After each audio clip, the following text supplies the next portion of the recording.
I will now turn it over to Assistant Superintendent Karen Brown. I know she has a team with her. I'll let her take it from here. Good afternoon, Madam President, members of the board, Superintendent Ford, Treasurer Bassett, and members of the youth community. My name is Karen Brown. I am the Assistant Superintendent. Here with me today is Euclid High School Principal Corey Russell, Tim Rosenbaum, Secondary Curriculum Coordinator, and Katie Ganakis, Chairperson of the High School Guidance Department. And it's our pleasure to give you an update on the work that we have been doing to promote college and career readiness here in Euclid. We're no strangers to talk about career readiness and college and career pathways in Euclid. In 2017, as part of our strategic plan, Euclid Schools made a commitment to focusing our educational outcomes on preparing students not just to graduate, but to graduate prepared to take the next step towards productive futures by providing students an opportunity to earn industry credentials and or early college credit. We had our focus affirmed by the state's plan, which came out in 2019 with the exact same aims. It was a pre-K to 12 plan with one goal. That goal doesn't mention literacy, numeracy, citizenship, or Algebra 2. It says that the goal of a public education in the state of Ohio is that graduates are prepared to either continue their education or enter the workforce in a way that prepares them to earn a living wage. While we know that the building blocks of meeting this goal are certainly rooted in things like literacy, numeracy, and good citizenship, the state was clear that the goal of all of these things is to prepare students not to just graduate from high school, but to graduate to a well-planned next step. So at that time, we began promoting the state's Career Connections framework throughout the district, promoting career awareness, career exploration, and career planning. Our aim was to begin to change the conversation away from college for all, or college in an abstract, disconnected sense from any real purpose. Not just in Euclid, but around the country, college had become the goal that was promoted to students, when in fact, college is not a final goal for anyone. It's another step towards the real goal, which is your career, where students will spend the bulk of their lives. The career is the goal, but we spend too little time talking to students about it or preparing them to take the next steps to achieve it. So it was information like the information that is shared in this video from Citrus College that began to inform our thinking and help us to understand that we need to help students first think about careers and make connections to their strengths and interests, and then about what training or further education is needed to achieve those career goals. This video was produced in 2013 and was promoted by the then Ohio Department of Education to support the need for career tech education throughout the state. But it is still relevant today and sets the stage for the work that we are going to share with you.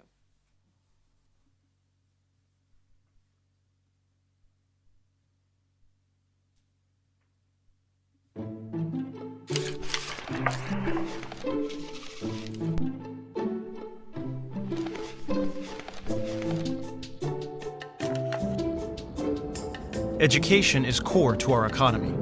But in order to guide our educational systems and maximize future income, we must understand the misalignment between education and our workforce. In my pursuit of higher education, I have earned 2 bachelor's degrees, 2 master's degrees, and am working on a PhD.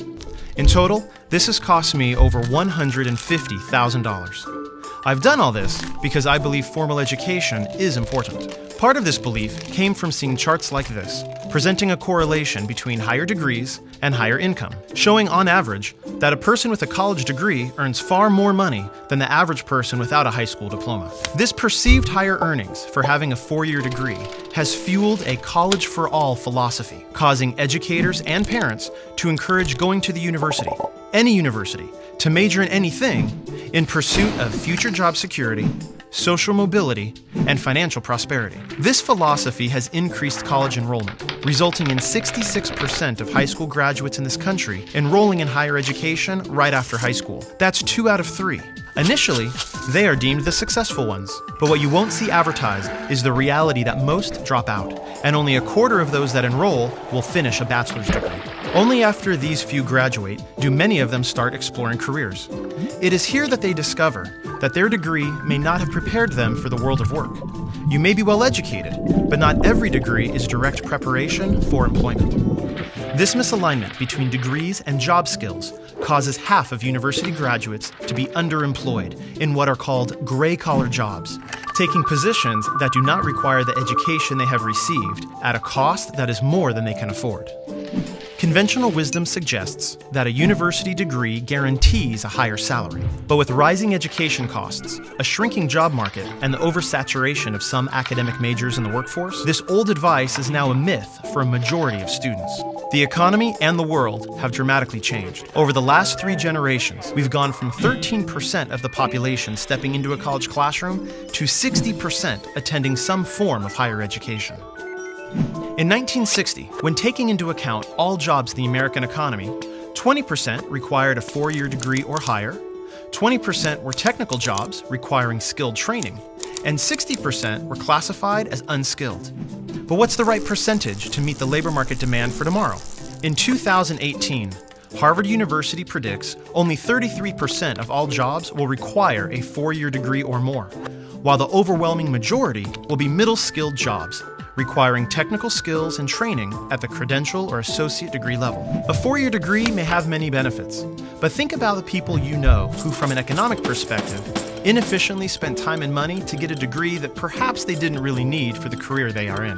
The true ratio of jobs in our economy is 1 to 7. For every occupation that requires a master's degree or more, 2 professional jobs require a university degree, and there are over half a dozen jobs requiring a 1-year certificate or 2-year degree. And each of these technicians are in very high-skilled areas that are in great demand. This ratio is fundamental to all industries. It was the same in 1950, the same in 1990, and will be the same in 2030.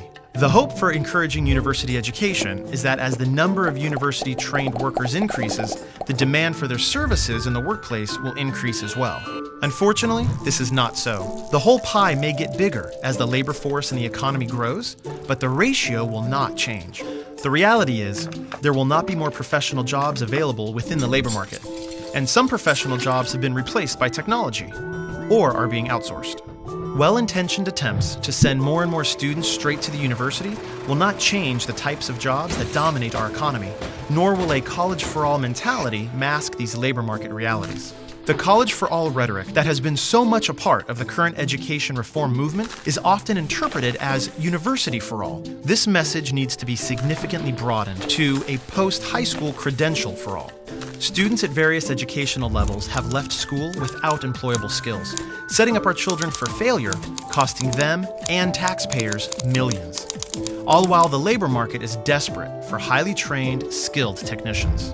So, how do you position yourself for high-wage, in-demand jobs? Let's say you were considering a career as either an electrician or a business manager. You would find that the average annual income for electricians is $51,000. Only about half of the $105,000 average wage for management occupations. So at first glance, it looks as if getting a bachelor's degree in business is a no-brainer. But adding skills and ability into the picture adds a whole new dynamic. What if you have the potential to become an excellent electrician, but lack the skills and ability to be an excellent manager? Then you should be looking at projected incomes towards the bottom of the pay scale for managers and towards the top for electricians. You would then discover that electricians near the top of the pay scale make around $86,000, far higher than the income of a manager near the bottom of the pay scale at $52,000. Now this is just one example, but the concept is true throughout all industries.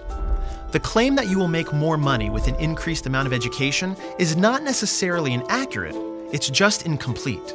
That advice is based just on the averages, but no one is perfectly average. Everyone has unique skills, talents, and interests. In fact, The income for the top individuals in a wide variety of skilled jobs that require an industry credential or 2-year degree is far higher than the average income for many occupations that require a 4-year degree. Nationally, associate degree earners range between $27,000 and $68,000, while bachelor's recipients earn between $34,000 and $97,000. But this data only accounts for the 25th to the 75th percentile of full-time adult workers. This means that 25% of associate degree holders earn more than $68,000 annually, and 25% of bachelor's degree holders earn less than $34,000. Our world has changed, and in this new economy, the university degree is no longer the guaranteed path towards financial success as it was for previous generations. And even if you do earn one, that education alone may not be enough. In today's highly technical, knowledge-based economy, having hands-on skills and perfecting what you're good at can be more valuable than getting a degree in something simply to get one. Employers want to know what you can do and what you can do well, not just what degree hangs on your wall. Since new and emerging occupations in every industry now require a combination of academic knowledge and technical ability, we need to ensure that we're also guiding students towards careers and not just to the university.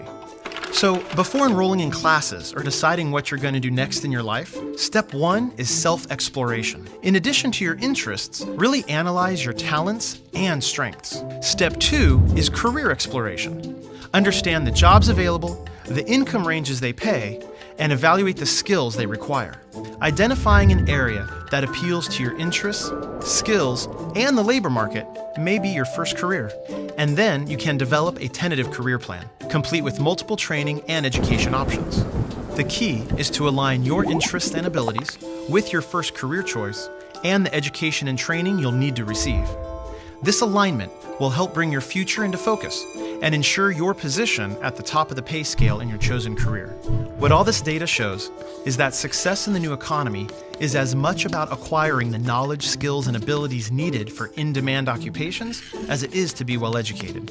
Both paths may work for you, but education combined with technical training is how you ultimately secure a competitive advantage in the new economy. Community colleges are in the ideal position to provide over 70% of tomorrow's workforce with an education combined with applied technical skills, industry-driven credentials, and specific preparation for employment. Being a skilled craftsman or technician is highly valued. Investments in career education programs in high schools and community colleges will help all students obtain an education which includes technical training and preparation for the workplace. Ultimately, this is how all students can be successful. In the new economy, both education and technical skills are the new currency. Will you be ready?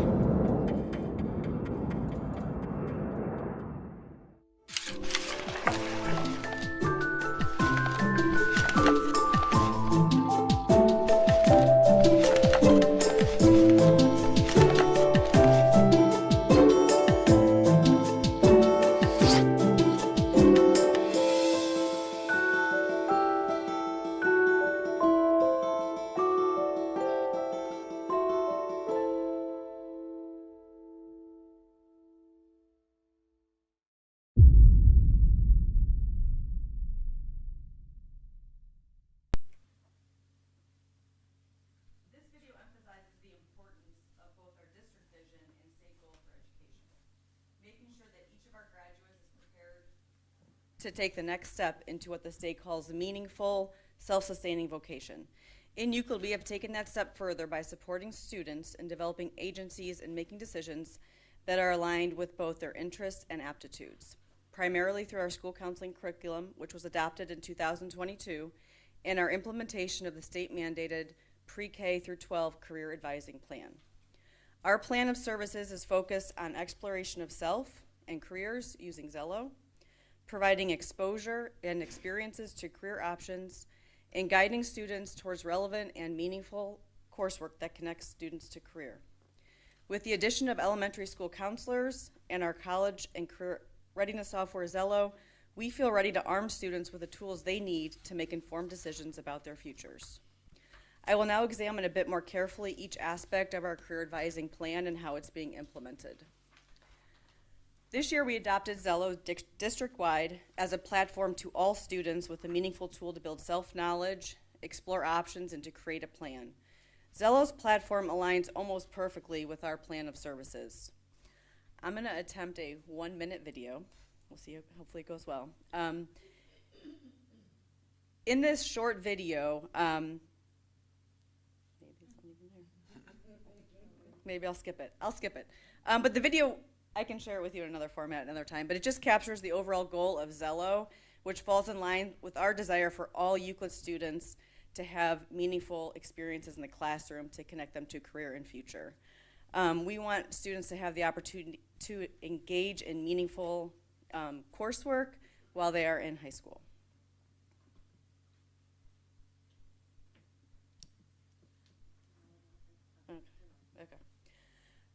Zello is broken down into 3 grade bands. The first one is K through 2. In K through 2, students are playing a game called Career Town Adventure, allowing them the freedom to explore, learn about themselves, expand their knowledge and vocabulary, and begin to think about future-ready skills. Career Town Adventure takes students through 6 career pathways, allowing them to learn about a variety of career options. And it builds upon the experience that students, in Zello 3 through 5, students are now building upon the experience that they had in K through 2. They continue to develop concept of self and critical social emotional skills. They will have the opportunity to develop an About Me portfolio, continue to explore careers, and begin to work on goal setting. While students are in grades 3 through 5, they are going to do story-driven missions. They are self-paced, character-driven, and age-appropriate. By the time students get to 6th grade, they have developed some ideas about themselves as it relates to career and future planning. They have had the chance to dive into and explore a world of work. Zello 6 through 12 builds on those experiences and takes a deeper dive into preparing all students to be future ready. Zello 6 through 12 allows each student a customized landing page built based on individual interests and goals. Students are provided with the opportunity to complete interest inventories that provide them with a summary of the personality styles, connecting them with meaningful options for career and college exploration.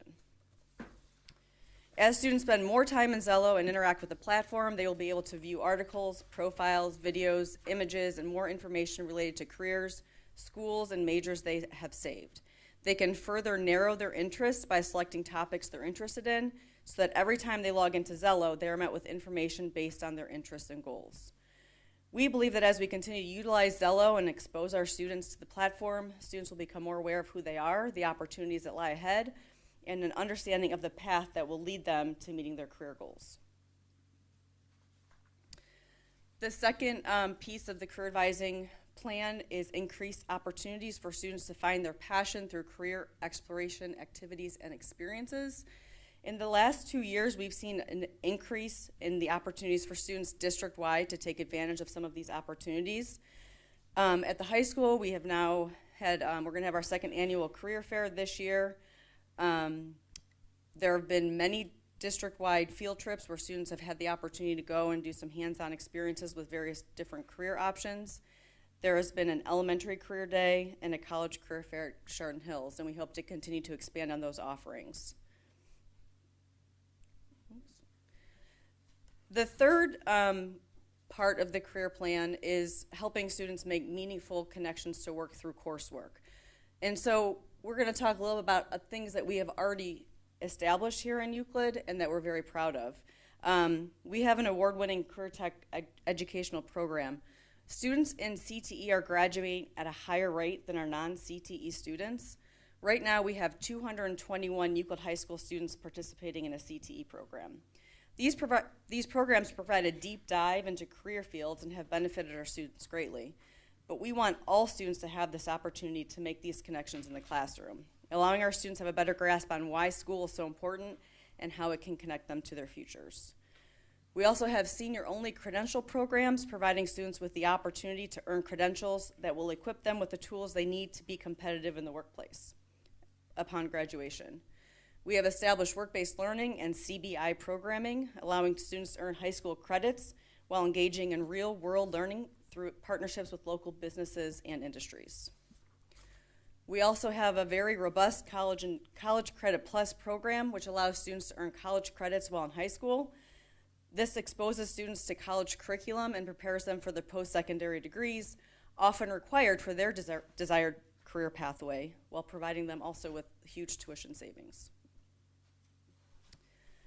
We believe all students deserve the opportunity to connect their learning to future success. We believe that our next step is to bring career-connected learning into everyday classrooms for our students. Currently, our elective offerings are quite limited, and many are not connected to career exposure. Our proposal is to enhance our elective curriculum offerings to fall directly in line with all of the other initiatives that we have implemented. I'm now going to turn over to Mr. Russell, Euclid High School principal, to talk about how we can connect our career advising plan directly to the students at Euclid High School.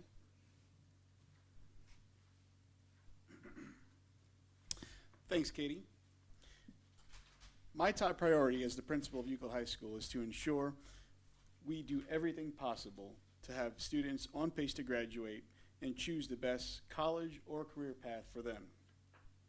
Coming out of the pandemic with the new 2023 and beyond graduation requirements, we needed to respond innovatively to ensure our students can earn credits, demonstrate competency, and attain diploma seals. While students work to earn their 20 credits, they also take end-of-course exams in the spring and fall. Students who earn a 684 on the Algebra 1 and English Language Arts 2 end-of-course exams demonstrate competency, but there are also alternatives. Students can also demonstrate competency by earning 12 points for industry-recognized credentials. When students earn industry-recognized credentials, schools and districts get credit on the Ohio Report Card for their success in preparing students for careers. Students also have to demonstrate readiness as their third way of their path towards graduation. They have to earn 2 diploma seals. One is a local seal and is locally defined, and the other must be state defined, and there are requirements for that. Euclid High School has been committed to the shift to college and career readiness for years. We have championed a rich portfolio of College Credit Plus and career technical education courses for students to take right on our campus. 28% of Euclid High School juniors and seniors, which make up 14% of the overall student population, participate in CTE courses. We want to give students access, exposure, and opportunities in hands-on college and career-related courses to set them on a pathway to reach their full potential. The goal is for all Euclid High School students to have the opportunity to participate in hands-on learning opportunities for career exploration in the classroom. As Katie mentioned earlier, our efforts begin when students start their journey in Euclid City Schools in elementary years. As these young Panthers climb the stairs, they gain access to information where they engage in exploration and get to know themselves and the world that awaits them with tools like Zello. We must expose students to learning that satisfies the graduation requirements and helps them make meaningful connections between who they are now and what they want to be. To accomplish this, we examined our elective course offerings objectively. The 4 of us met and looked at student enrollment and engagement trends. We researched industry credentials that could be embedded into courses outside of CTE. Embedding credentials will allow all students to demonstrate competency toward graduation and career-ready credentials to make them marketable in the workforce immediately after graduation. We also wanted students to leave their seats and have more hands-on experiences. Here's Tim Rosenbaum, our secondary curriculum coordinator, and he will discuss industry-recognized credentials.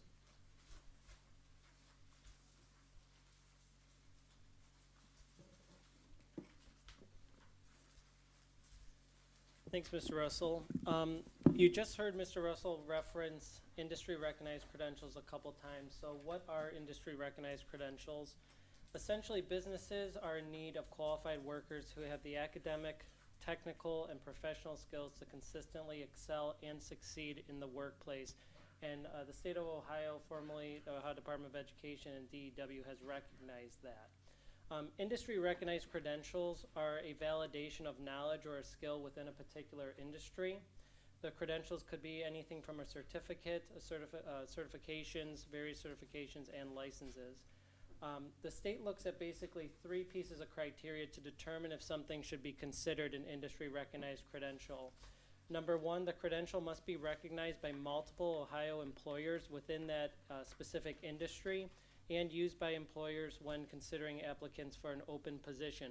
So it can't just be one business or one company. It has to be multiple that are saying, hey, this is a skill that we want to see employees have in order to be successful within the industry.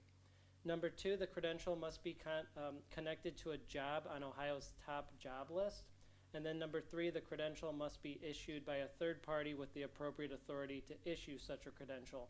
So essentially what that means is it needs to be a company that's certified to say that this is a skill that we can validate that a student or anybody, an employee, has met some requirements to demonstrate that they're capable of this particular skill.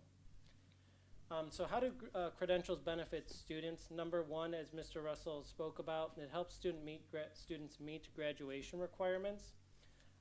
And it increases learning and exposure to workplace expectations and professional skills needed for employment, as well as learning about careers. So essentially it guides students on a path to success after high school. From a curriculum standpoint, it enhances our curriculum through real-world connection and by building relevance to classroom content. On DEW's website, it says, innovative approach to truly recognize and account for students' hard work in becoming career ready. So how do students then access industry recognized credentials, and where are those opportunities embedded into our high school curriculum and even in some cases our middle school curriculum? Ms. Ganakis spoke about our CTE programs as one avenue towards that. Our senior-only credential programs are where those can be embedded. And then lastly, we really looked at how can we embed credentials into our elective options. When we think about career pathways, again, we looked at how can we build or expand on our CTE, senior credential, and elective offerings that prepare students for a particular pathway. We considered multiple entry and exit points to ultimately provide opportunities for all students. Ms. Ganakis spoke earlier about how many students we have in a CTE program. We know that they're obtaining career-ready credentials. However, we want to kind of expand that to all students at Euclid. We also recognize that within these career pathways, there's multiple different positions and careers that students could be working towards. So each student's is a little bit different in what their entry point is and what their exit point is, depending on what that career is and where they're exploring. What we did was we organized our offerings, meaning CTE programs, CCP, career senior credential programs, and electives. We organized them into these career pathways that can easily be identifiable to students and families. And then the catalog that I'm about to present on will be a complement to our course description guide, which we'll be presenting at the next board meeting for its annual update. We looked at credentials from 2 points. How can we build them into the general course requirements for graduation? And we called those our core credentials. And then we looked at what career-specific credentials could we embed into elective programs. Up on the screen here, I have the core credentials. We started as low as middle school, looking at a Lead for Change credential where students could earn 3 points that would apply towards their high school graduation. Then looking at our high school core credentials, we embedded various credentials into freshman seminar, physical science, health, world history, American government, and freshman English, which are all our courses that are required for graduation. The core credential that's identified on the left is something that is a credential that typically applies to more than just one career field. In some cases, it applies to all the pathways. In some other cases up there, it applies to 1 or 2, but for the most part, they apply to multiple career pathways. Ultimately, if you're a student at Euclid and you took all of these courses, you could get up to 18 points at the high school by the time that you graduate. I'll now direct your attention to our Career Connections catalog, which you should have in front of you. It looks like this.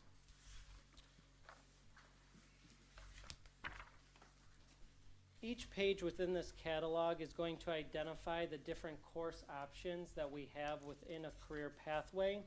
It will also identify any career-ready credential opportunities within that pathway, related career outcomes, and then Zello personality styles that students could use to kind of just, again, drive their decision-making or their exploration into a particular pathway. The first pathway we're going to look at is agricultural and environmental systems, which is on page 3 of the document. You'll see that we have our CTE Urban Agriculture and CTE Landscape Design program listed there as courses.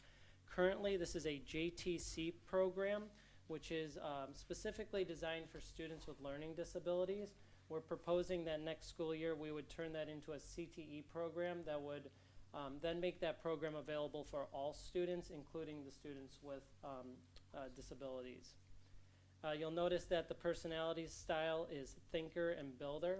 That's coming from the students participating in Zello. The related career outcomes along with their average salary listed. We put some like do you know or do you love to work outdoors comments to kind of gauge student interest. And then we listed the career-ready credential opportunities that would be available in one or in multiple of those courses within this career pathway. Next, we'll look at education and training pathway, which is on page 7 of the document. Our education and training pathway includes our CTE Teaching Professions program, which is a current program that we have now. It also includes some of our CCP courses, our College Composition 1 and 2, some of our Math CCP courses, and then also identifies some career-ready credentials. Some to note are the Lead for Change here. Lead for Change is a credential that allows students to participate in a service opportunity to build leadership skills. And then next I'll go through page 12, which is Computer Science and Information Technology Pathway.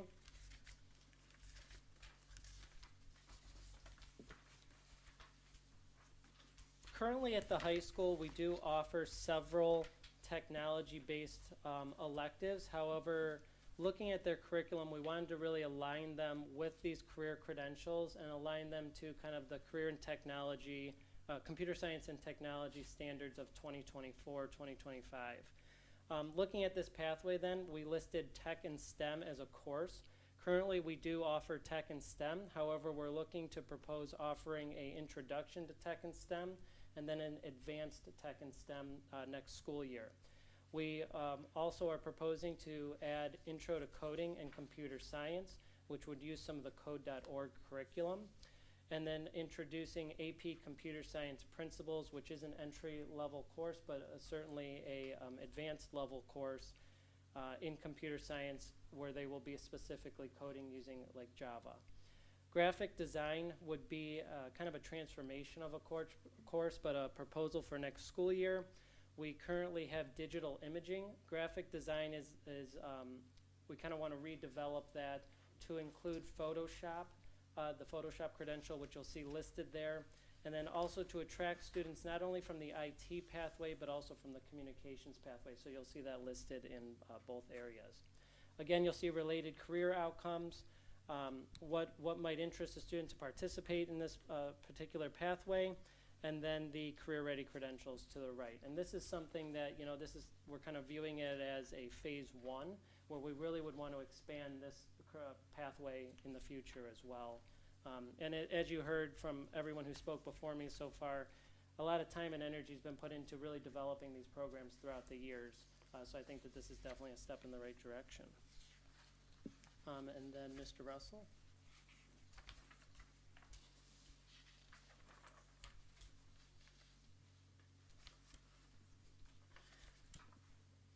Excuse me, I'm really excited to talk to you about the business and entrepreneurship pathway. Our students have an entrepreneurial spirit. We've got some who have their own businesses already, and by diving into this pathway, they'll be able to put those skills onto full display. We're considering an innovative course called Shark Tank, and during this course, students will create a product and have to go through the full design process and secure funding to make their concept a reality. In this pathway, students will also have the opportunity to earn a social media marketing credential through Stu-Kent. This digital certificate can be shared on resumes and social media platforms that demonstrates that our students are a cut above the rest when it comes to leveraging social media and marketing. We already have so much to boast about when it comes to our arts and communication pathway with our current course offerings. The CTE Studio Arts course has been award-winning for years, and this year we have introduced CTE Music Production and Engineering. Students in both of these courses have been able to express themselves through their art and communicate to the world. We will be introducing new electives. We're hoping to introduce new electives for the 24-25 school year in communications, graphic design, and photography. And students will have hands-on experience with tools like Photoshop and gain skills to hone their voice in various mediums. In our construction pathway, we only have one CTE course, but it is incredible. When students leave the program, our construction trades program, they have completed the first year out of 4 of the Carpenter's Apprenticeship Program. After graduation, students go to the Carpenter's Training Center, and within 2 weeks of the visit, if the student is 18 years old, they will be a 2-year apprentice and working for a contractor in the union starting at $22 an hour. While in this program, students learn the principles of building a house. They use those skills to serve our community and do projects like Mr. Preporis' bookshelves, benches for the food center. They've fixed changing tables for special needs students at the high school. They've created little libraries that are around the community, and they're presently working on food pantry boxes that people can donate and contribute food sources to. So this program really is making a major impact, not only at Euclid High School, but in our community.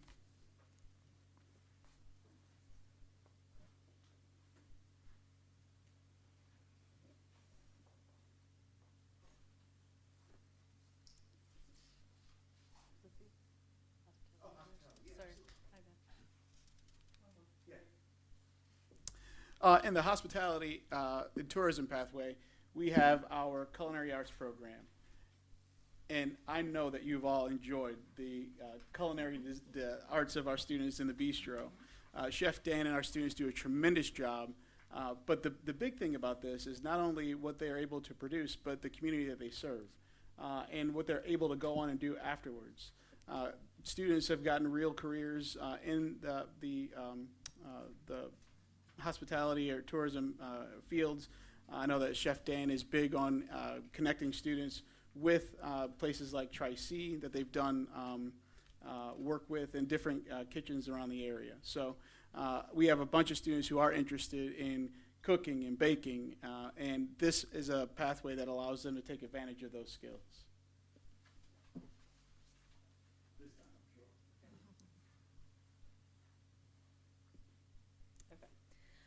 The next pathway that I will talk about is the law and public safety pathway. Our criminal justice program has historically been one of our most successful and popular programs among students. Students in this pathway are almost always earning 12 points in industry credentials, and next year they will also have the opportunity to earn CCP credits through participation in this program. We are going to be working with Lakeland to put together some courses that align with the public safety program. Moving forward, the program will focus on forensics and criminal investigation. These enhancements are due to student interests. So we're taking what the students are interested in and enhancing the program for them.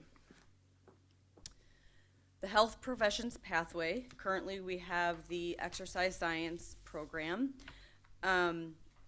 Students who are in this pathway are earning credentials such as the NASM Certified Personal Trainer. We also encourage students in this pathway to take advantage of our CCP courses. We know that if a student is interested in exercise science, they will probably need to get a college degree. And so we have some courses in our CCP program that align directly with that pathway. They are anatomy and physiology, introduction to biochemistry, and also human biology. Today we had a conversation with Lakeland about possibly expanding some programming with them. We are looking at their phlebotomy and EKG programming. They already have some courses built for students that are in high school to take advantage of. So we're going to see if we can capitalize on some of those opportunities for our students as well. And the engineering pathway consists of our automation and robotics program over at Memorial. We have developed a partnership with Rockwell Automation through this program. They have offered support in many ways to our program, and that includes the donation of our lab equipment. Students in this program also encouraged to enroll in our engineering robotics elective courses that we offer here at the high school.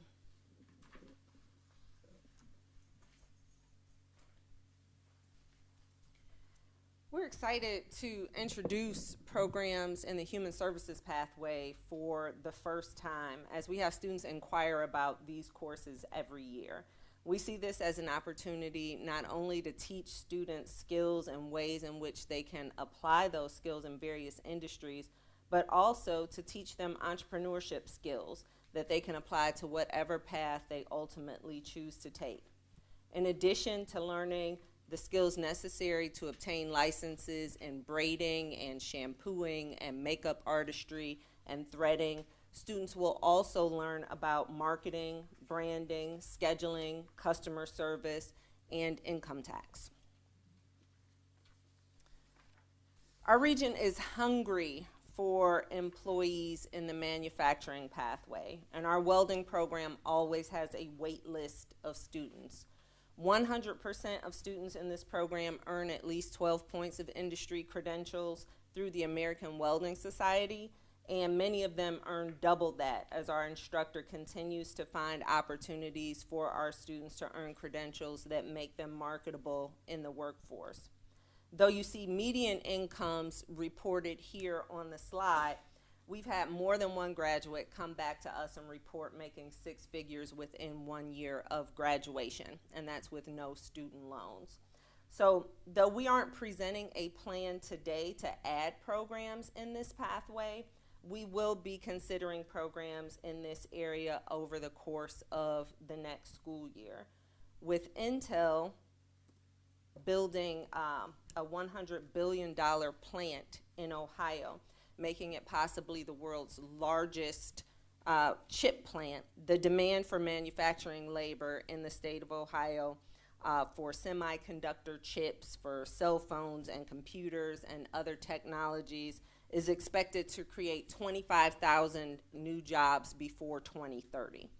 We want our students to have the opportunity and the exposure to the skills to take advantage of this economic boom. Also, there's a state initiative in the sector they are calling Ohio Auto and Advanced Mobility. This work focuses on supporting the electric vehicle infrastructure as well as aeronautics, including drone technology. We will work next year to determine our best way to address demands in these sectors. Finally, in addition to pathway-specific programs, we recognize the need to expose all students to the world of work and the need to support the needs of all students, whether those students are at risk of not graduating, if they are students who plan to attend selective colleges, if they are students with significant disabilities, to all those in between who really don't have any idea what they want to do.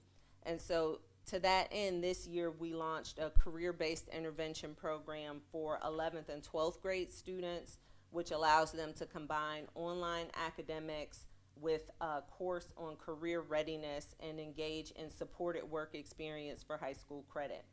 We plan to add a 9th and 10th grade section of that program next year in the hopes of intervening early for students who are at risk of not graduating, those students who may struggle during the traditional school day. Our data indicates that most of our students who fail to graduate in 4 years become credit deficient during their freshman year. We want to catch students early, give relevance to their learning, and help them have the will to persist through their diploma.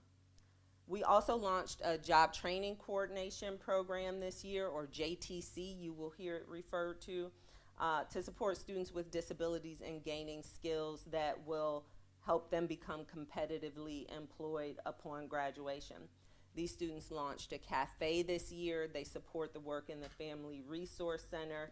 The teachers there, Julia Dolce, Melissa Norton, and Stacy Schreiner, are doing a phenomenal job launching this program and giving students a great experience.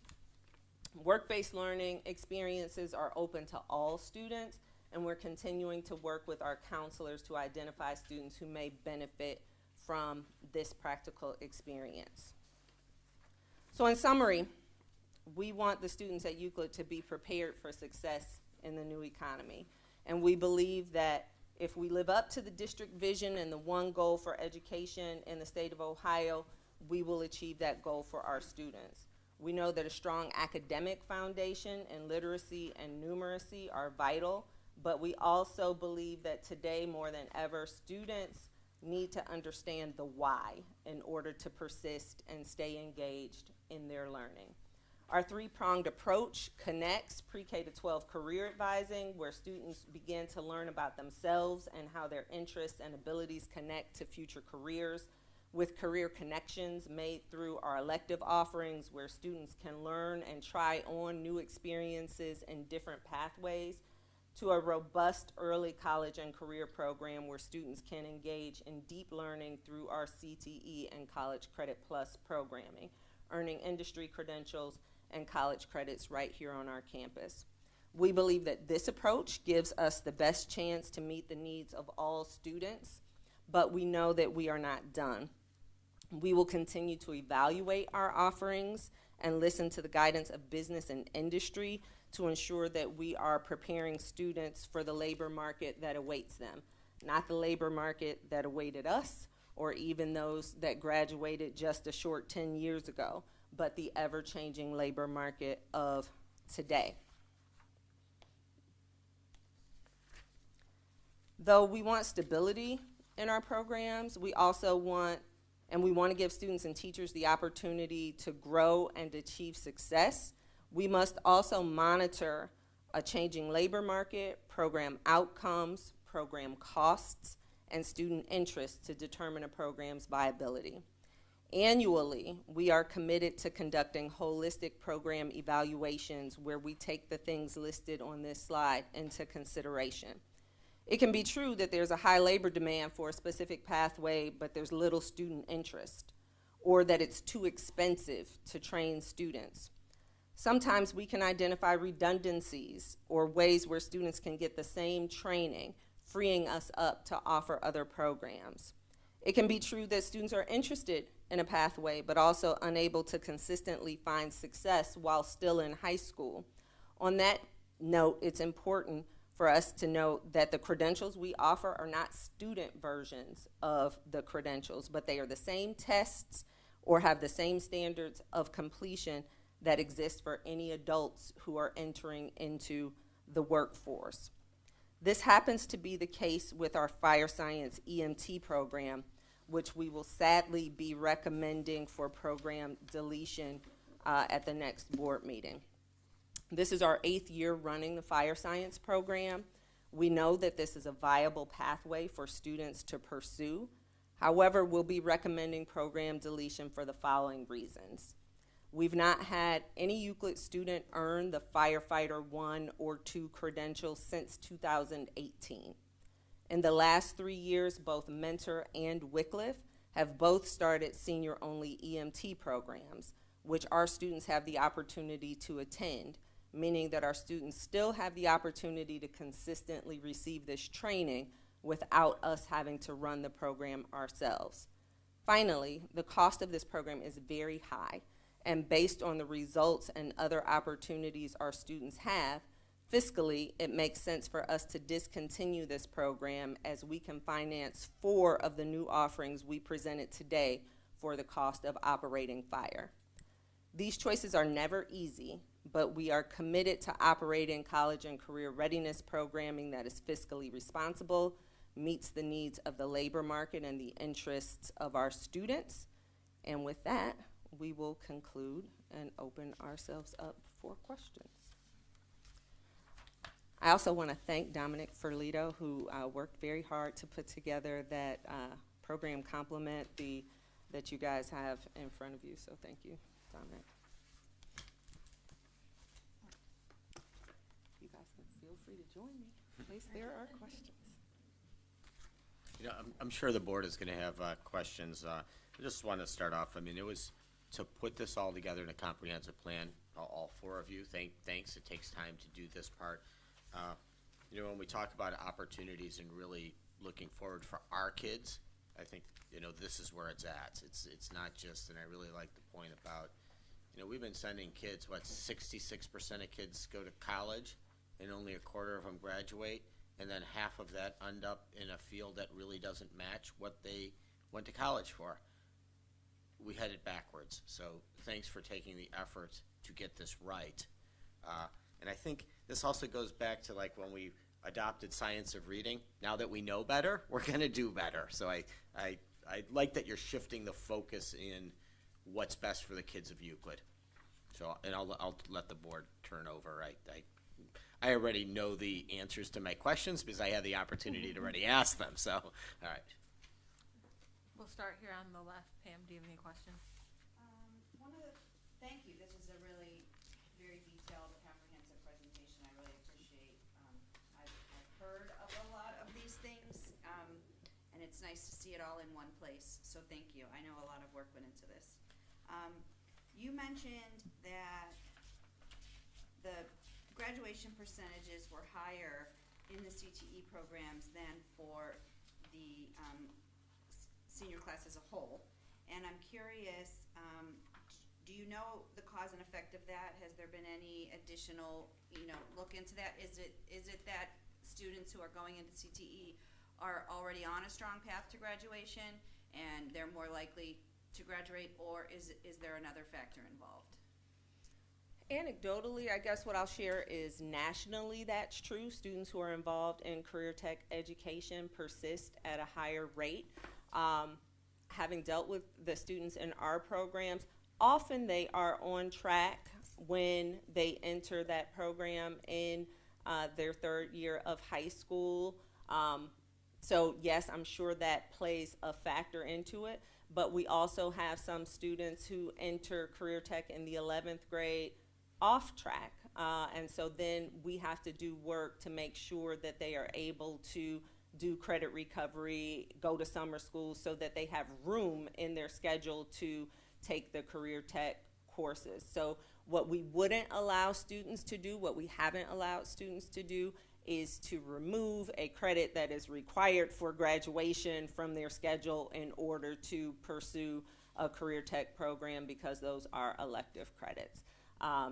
But it's interesting to note that the graduation rate for career tech is for concentrators, which means it includes students who don't persist into career tech in their senior year. So even those students graduate at a higher rate. So, anecdotally, there's speculation that there's something about the focus that takes place in career tech that gives students some specific direction about their future. Thank you. Then my other follow-up question to that is, I appreciate that you recognize, and I would love to hear a little bit more about recognizing that students who don't have enough credits to graduate, that tends to happen very early on in their high school career. And can you tell me a little bit more about how you came to that knowledge? Sure. We did a lot of digging into, as part of a graduation team that we formed this year to monitor graduation for the class of 2024, we did a backwards dive into the class of 2022, which is the class that was reported on the last report card that came out. And we looked at each of those non-graduates one at a time and pulled the data on, were they credit deficient? Did they have a lot of disciplinary issues? Did they have attendance issues? Did they fail to demonstrate competency through testing? And what we found was that I believe it was over 40% of those students who didn't graduate became credit deficient in the 9th grade. Thank you. really will look forward to seeing the outcomes of paying attention to that. And initially, when you say to me that we're gonna start this career readiness in the younger grades, I think I've said this before, that sounds appalling to me. But then when I think of the way that you're doing it, that it's just really a process of self-discovery. That, you know, matching yourself with whatever you will do in life is much more about figuring out who you are than necessarily a job that you're tasked with doing. And so I know as the mom of two boys also that they don't really understand the value of classroom learning unless they can apply it to something. So I appreciate that effort earlier in high school to make more electives available that will give them the credits that they need and some applicable certifications and all of that as soon as possible, so that there's a win and then a snowball effect toward graduation. I'm really curious to see how this works out over the next several years. Thank you very much. That actually led into my question about the Zello. I know it's fairly new, but have we been able to get any feedback on how the children are responding to it in the classrooms at the different levels? I can speak mostly to the high school on that. The engagement is much better. So we had Naviance for many years. It's a similar type of platform, so the offerings are the same, but the Zello is very interactive. It's very unique to each student. Students are engaging with it at a higher rate. They're going in and doing things on their own, even if they haven't had the opportunity to do it with an instructor. I will say that we had some struggles with getting different staff members connected to Zello and using it. You know, it's the first year. So I think that for the first year, our engagement is higher than I would have expected, and I would hope that it would increase again next year. And then with the lower levels, so that we know how that looks in the classroom for them. Is it like a once a week thing that they do, or? So this was our first year of having elementary counselors. And so they're tasked with going in and doing guidance with the students. Is it once a week? So two things. One, this is the first year that Arbor and Shoreview have had one. Last year, Chardon Hills and Bluestone had a counselor. And the elementary Zello platform has 7 lessons for each of the grade levels. And so the principal is supposed to schedule the counselors to get in at least 7 times over the course of the school year in order to deliver those 7 lessons. And so they split buildings, and so the schedule, you know, they make it work, but it's not necessarily each classroom gets it once a week, but 7 times over the I will stop talking with my hands. 7 times over the course of the year. Okay, thank you. And then when you were talking about teaching the high school students the why behind everything, I absolutely love that. It's not talking at them, but telling them why we think this is beneficial to you, why you should be preparing for your future, and I hope they're responding well to that. Well, just to speak to that, this morning we had a conversation with some students who are taking credit recovery courses, and they needed a bit of motivation to get some of those things done.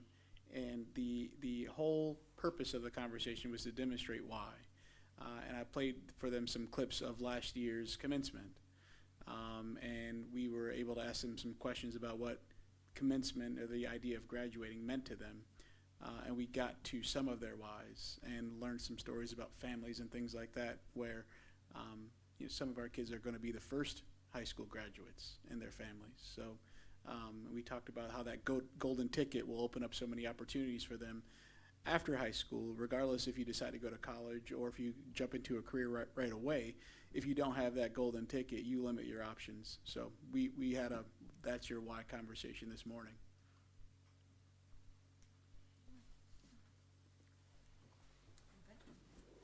I will also say thank you so much. I thought your presentation was amazing and just really solidified things, or my view of how we're connecting the students' interest to education, because they need instant gratification and they want to know. I mean, we're far away from just going to school because it's the right thing to do. They need to know how do this benefit me right now, and so I think this makes it very clear for them.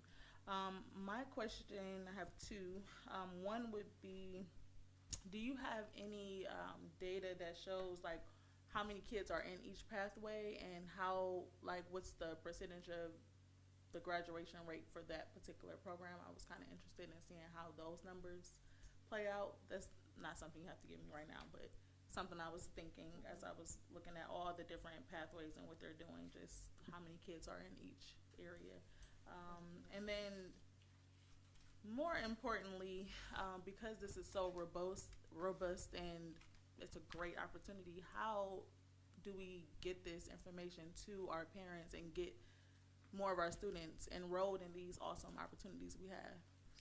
So to address the your first question, we don't have, we're working on the monitoring systems right now because these pathways are not officially what we do. These are what we are potentially, or what we want to do for next school year and beyond. So in order to track data for all of them, some of the courses don't even exist quite yet, and we're working in over the summer to build them. But you know, we do have CTE numbers and have that, but I don't have that for you right now. To address how we can communicate this to parents, one major thing that we're going to change at Euclid High School this spring actually, we're changing the way that freshman orientation is going to look. So getting information to students quicker. 8th graders are going to be coming to the high school as opposed to waiting for them to come their 9th grade year. We're going to start that process much earlier, and then allow parents to be a part of that process in an evening event, as what is typical. But normally it doesn't happen until the fall. Why wait till the fall, especially when we have our buildings connected? We can bring those kids right over right now. So I'm working with Mr. Manel and Ms. Daniels to put together. We've got a pretty great team already. A bunch of emails have gone over the last couple of days of what is this going to look like, and we're scheduled our planning session meeting after the break. I guess I would add to that specifically to Career Tech. I can share some pathway level data with you. The graduation rate is so high that I don't think you can differentiate, like one pathway is when the graduation rate was 99.2% and then 98.7%. So one pathway doesn't graduate more students than another, but there are still some interesting things to look at by pathway, like what the student interest is by pathway. I can share that information with you, like how many applications we're getting for programs in a particular pathway, what the credential outcomes are in each of the pathways. So I'll be happy to put that information together and share that with you. For in terms of the opportunities getting students exposed to Career Tech, the catalog of Career Tech offerings goes home to every sophomore parent. And then there are a series of marketing events. There's an expo night for parents to come out to see our programs here in Euclid, as well as the programs students have access to in Mentor. And then there's also a daytime expo for students to be able to talk with each of the program teachers. So just to continue the thank you trend, I'm really always happy to hear about the Career Tech programs. It's something that I remember talking to my friends about in school, and I'm always happy to hear the expansion of it and the passion of both the students involved, the teachers involved. It's always something I'm very happy to hear. It's something I brag about personally. I just, again, wanted to thank you guys for the presentation. I appreciate the data as well, to bounce off of Tia's point there. I will say I'm also a little sad to hear about the fire program. As somebody who's comes from a family of people involved in firefighting, I'm a little sad to hear that.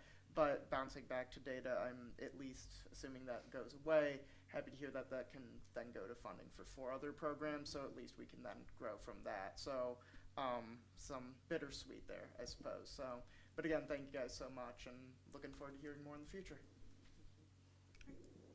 I have a few questions. First of all, you talked about industry recognized credentials, and that for a credential to be recognized, it has to be on Ohio's top jobs list. Is there any way you can give us an idea of what those are? Not something that's exhaustive, but an idea of what that looks like. Sure, I'm actually going to back up to that slide here really quickly. I actually intentionally left the link there. There are a tremendous amount of credentials that the state has recognized within each pathway. I can share links with the board to show what those are. It's a lot of work to look through each credential and really to look at, you know, what's the training required from an educator to offer the credential? What career pathways does it fall into? Is it multiple or is it kind of just one? The training requirements, the cost requirements, there is a reimbursement as well. So I did include that link, and I can include that on a board memo or something like that, so that way you can see all of the lists that are on there. We did include several of the careers within each pathway in the brochure, the program, I should say. And then, like I said, there's a bunch of industry recognized credentials. So the top jobs list comes out of the Governor's Office of Workforce Transformation. And so they take a look at the number of openings as well as the projected employment outcomes, what the growth is. And so that's how a job lands on the top jobs list. And so in the credentials, sometimes people can think that a student may get more points for a more difficult credential. That's not necessarily true. Students get more points for a credential that is in demand. And so in our criminal justice program, for example, Mr. Salvaggio offered the OPATA Academy. It's very rigorous program to offer OPATA through the state, but it was only worth 4 points. Whereas something else that might have been easier to obtain was worth 12 because of however they figure the in-demand ratio based on the top jobs. Right. And I know you listed a lot of programs that we hope to all be here next year. Can you tell me again which programs UCLA is currently offering this year? Sure. So if we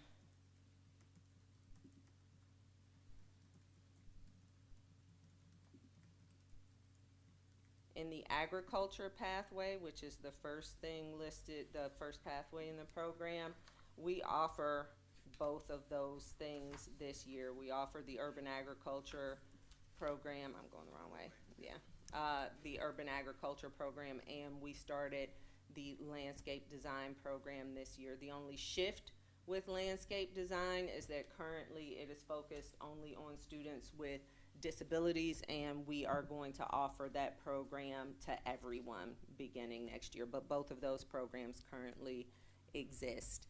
In the education and training pathway, the teaching professions program currently exists. There's nothing new there. In the computer science and IT program, I think Tim spoke about, do you want to speak to what the changes are there? So currently we offer, sorry, let me find where I'm looking here. If I'm looking at the courses section, kind of in the middle of it. Currently we do offer a tech and STEM course, but there is no embedded credential. In addition, we offer the digital imaging, but there is no embedded credential. And then those would all be new programs, the intro to coding and computer science, the AP computer science principles. And then looking at the credentials on the right, we're really looking into that CompTIA IT fundamentals. That is like a really in-demand credential. It's on what the state calls the IWIP list, which is Innovative Workforce Incentive Program. So you actually receive additional funding for when students obtain a credential like that. So new courses, right now we offer tech and STEM. We look at it over summer to essentially offer 2 courses, Intro to Tech and STEM, and then Advanced Tech and STEM, to try to build and have students progress in this pathway and offer a little more in it. And then again, that graphic design course would be kind of redesigned to bring it to 2024 to include that Photoshop credential, and then also that would be included in multiple pathways.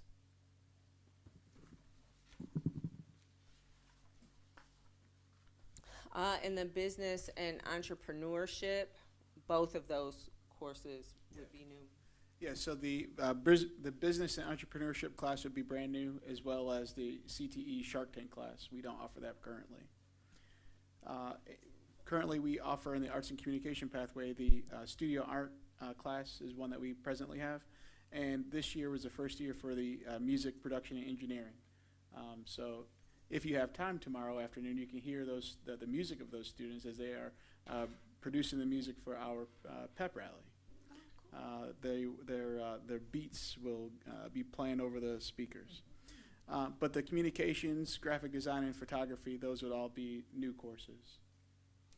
All right, but they are revamps. Communications and graphic design are revamps of current Correct. courses. So photography would be the add, right? Yep. In terms of course offerings. In construction trades, the only course that we offer right now is the CTE Construction Trade class, and that is presently happening at Euclid High School. And as you all are big fans of the Bistro, you know that the Culinary Arts program right now in the Hospitality and Tourism pathway is the only class that we have available, but it is already happening at Euclid High School. And law and public safety, again, is just a revamp of, our traditional law and public safety program had been a 2-year program, and now we've moved to a senior-only credential program where students will earn the credentials listed on the side, the Lapson Law Enforcement certification, the drone remote pilot certification, bleeding control, compliance training, CPR and first aid, and students will also be able to get CCP credit in this senior-only course. But it is, again, more of a revamp of an existing course. It's not something new that we're bringing in. In health professions, the exercise science program is something that currently exists. We are currently offering those CCP courses. We are looking to add an allied health or medical assisting program for next year. That would be one of the programs that we would replace the fire program with. Mentor currently runs an allied health program.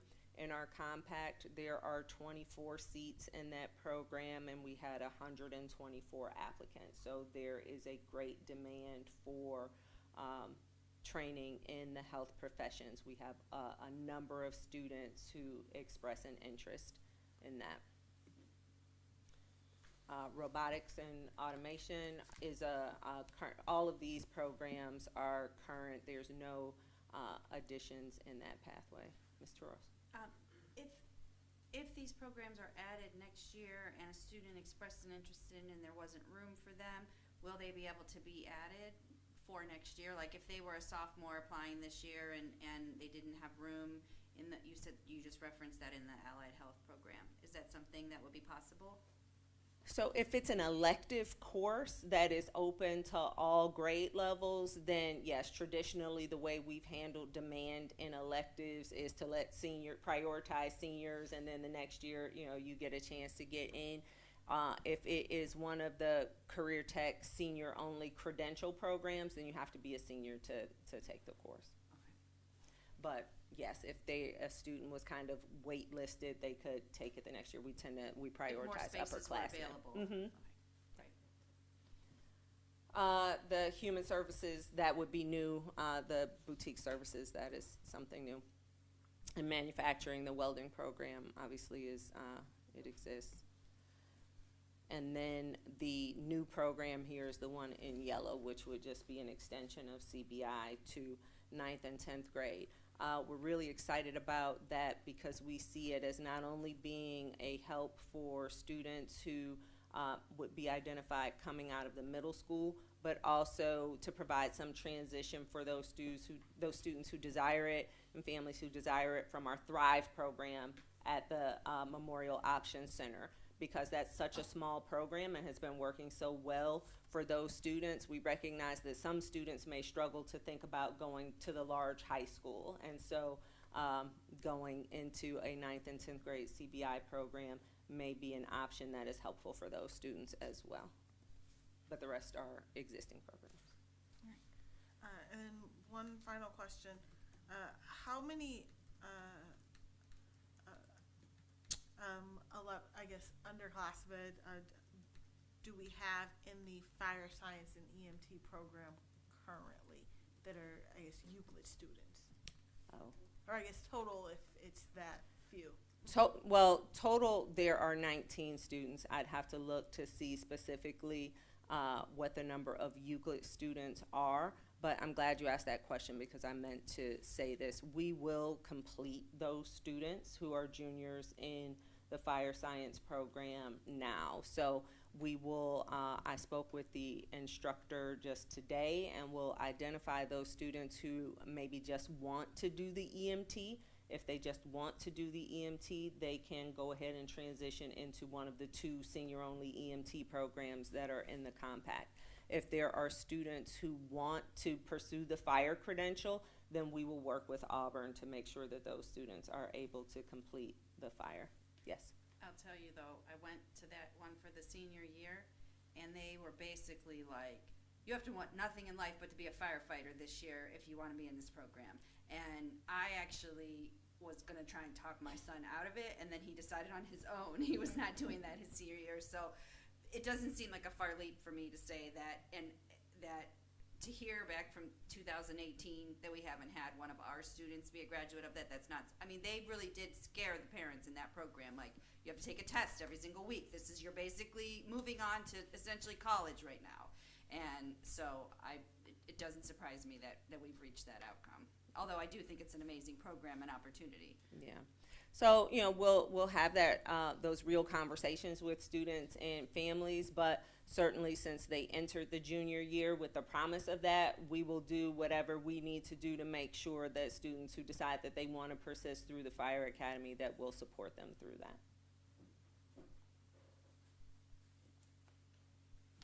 And it was, as I think we all pointed out, a kind of emotional decision. We have a sentiment to it. In fact, when Ms. Brown and I were speaking about it on the phone and saying, all right, I guess this is time we have to do this, I'm looking out the window watching the kids do the fire hoses and their jackets on.